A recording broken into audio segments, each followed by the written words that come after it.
IPhone ইউজারদের একটা বড় problem আপনাদেরকে বলে দিচ্ছি, যে প্রবলেমটা আপনি সার্ভিস সেন্টার নিয়ে যাওয়ারই দরকার হবে না, আপনি বাড়িতে ইজিলি একটা টিউজারের মাধ্যমে আপনি প্রবলেমটা সলভ করতে পারবেন। যেমন এই একটা কেসেস এসছে আমার কাছে, আইফোন এসি 2020, এটার প্রবলেম আছে কি ডিসপ্লে ব্রোকেন আছে, দেখুন এটা ডিসপ্লে ব্রোকেন আছে এবং চার্জিং ইস্যু আছে, চার্জিং ইস্যু।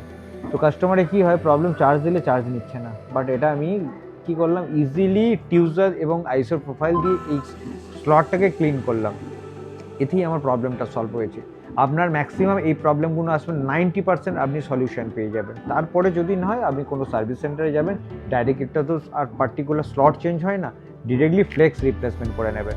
বাট 90% আপনার ইজিলি আপনি বাড়িতে বসে যে কোনো আইফোন মডেলের ইজিলি আপনি কাজ করে নিতে পারবেন। Thank you.